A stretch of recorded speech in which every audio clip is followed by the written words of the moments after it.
today we're going to be talking about one of our favorite games, Spirit Island, and the Branch and Claw expansion, specifically.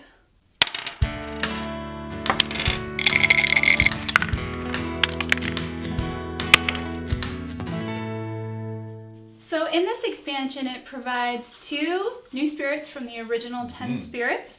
It also includes what's known as the events, which is what it sounds like, extra events that happen in a new phase of the game from the original game.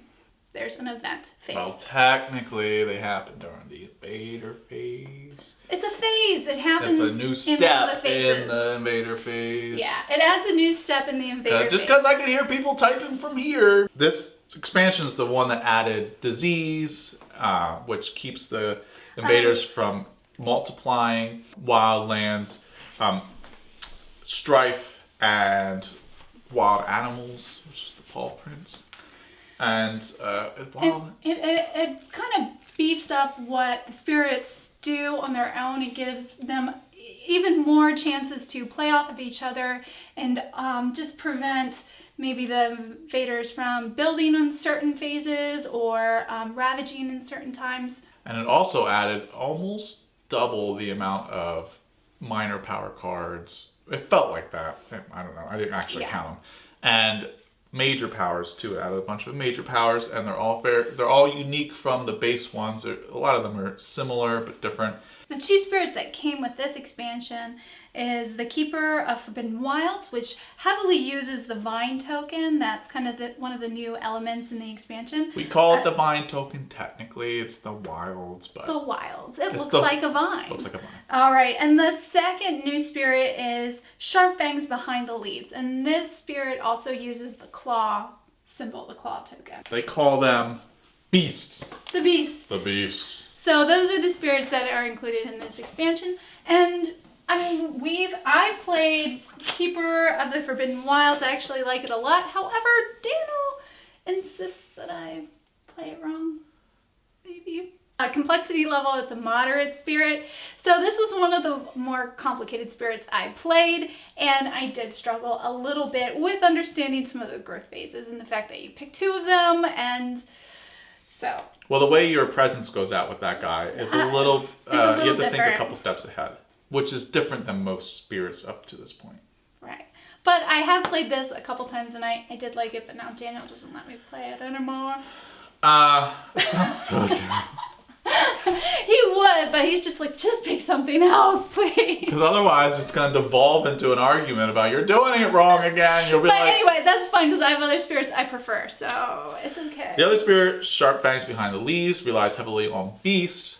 I played him a few times. I find him to be on the weaker side, just the way I like to play personally. I'm not saying he is super weak. For us, we play 2-player consistently, and I think this one would shine more.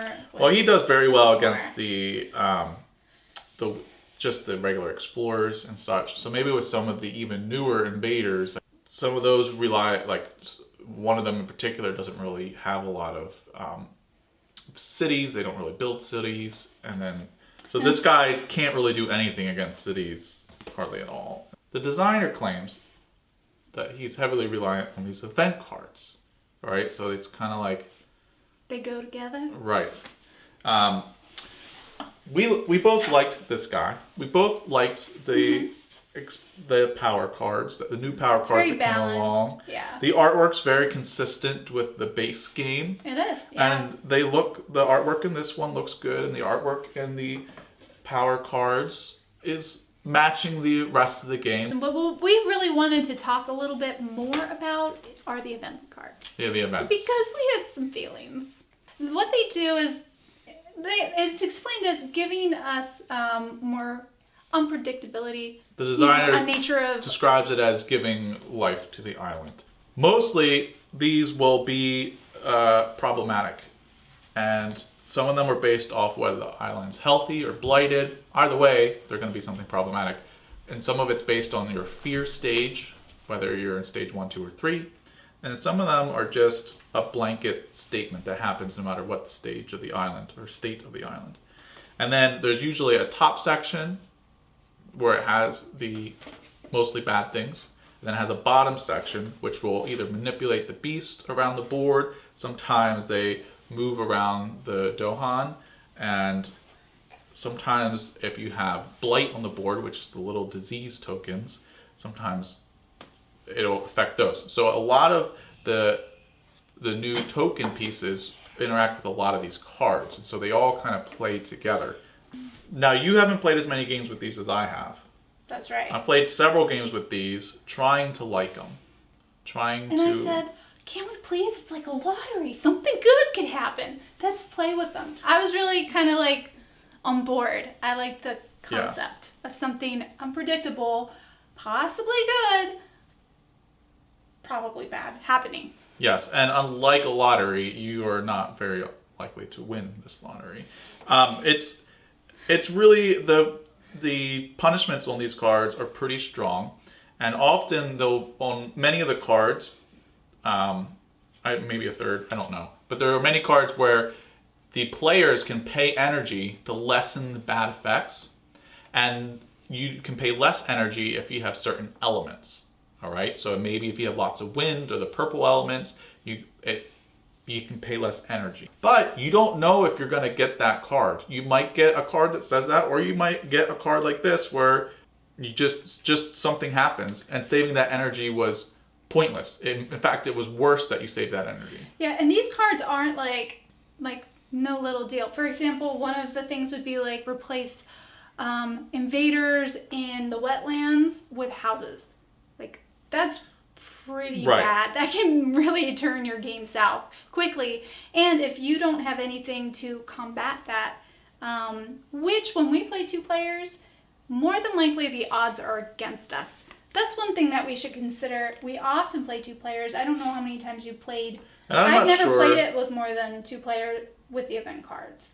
So it might be something where if you have a large group, it would be interesting to see how the event cards would unfold, but with 2 players, it just makes it well, a lot of them hard. scale. So it'll, like this one says, in each land with at least 2 towns, you're going to replace one with the city. So it doesn't matter how big or small your board is, you're likely to have, if you have a bigger board, you're just more likely to have more spots where that applies. When the designer speaks about them, he speaks about how they're unpredictable, and so the island kind of has a life of its own, and so you just have to deal with that. But that's balanced by the fact that the bottom half of the card often has positive events. So even though the bad things are unpredictable, the good things will happen, and they're unpredictable too. But it gives you something to work with. And the issue I have with that is, first of all, the positive things that might happen is like you might be able to push Dohan from a land.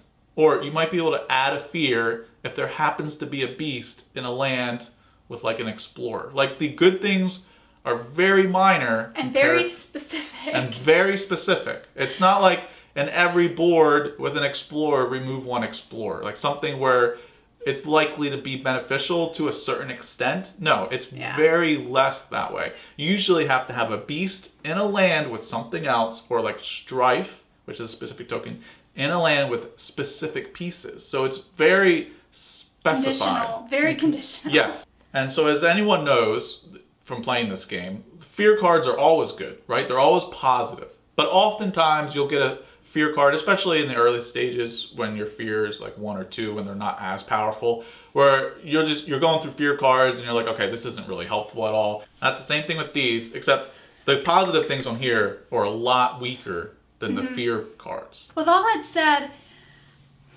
is it worth it to buy the Branch and Claw expansion if the event cards are so, like, not so good? I think it's worth it. I think it's worth it just for the power cards, which there are a lot of.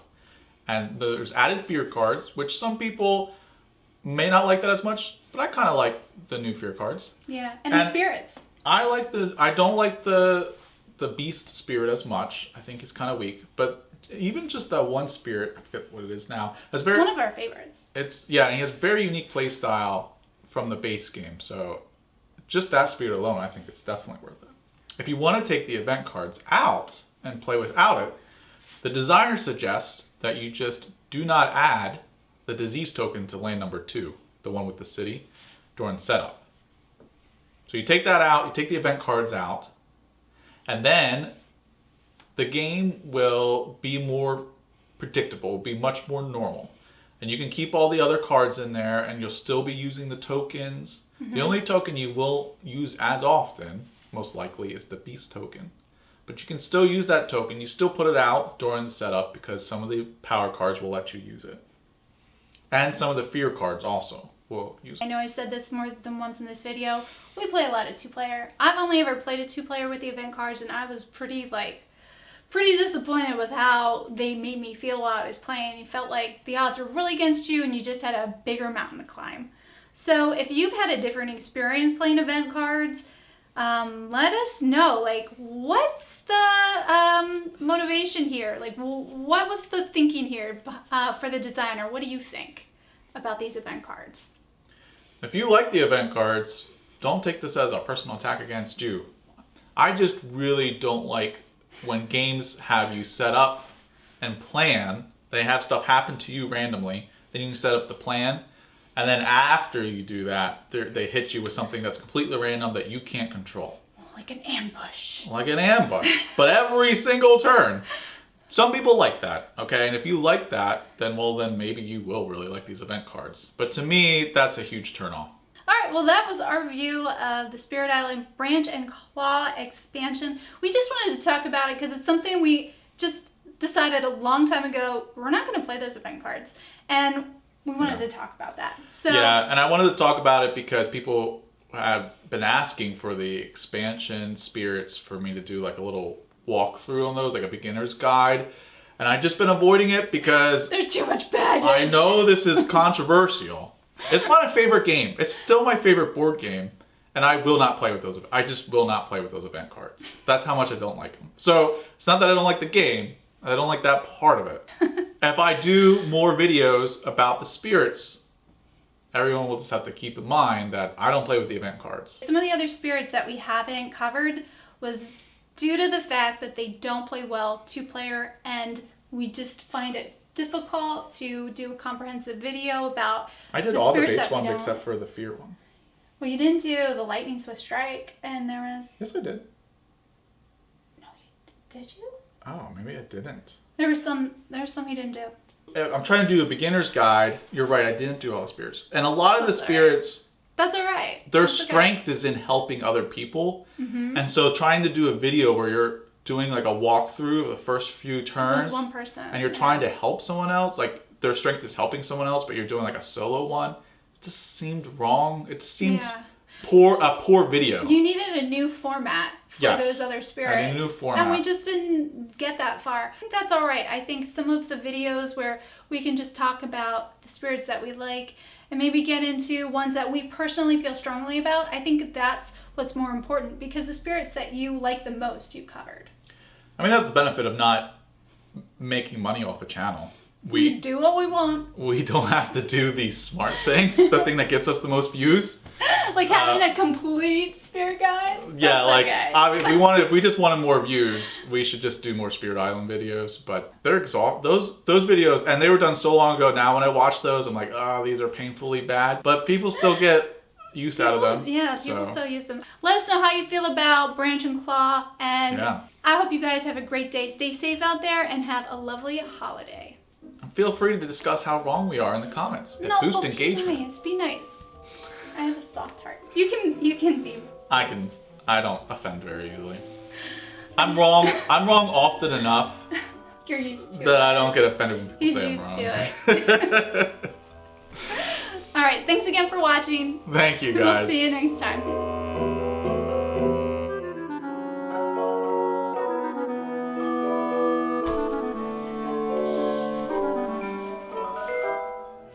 Why are you so short? Hey, Daniel. Hey, Jona. Hey. Hey, Jona.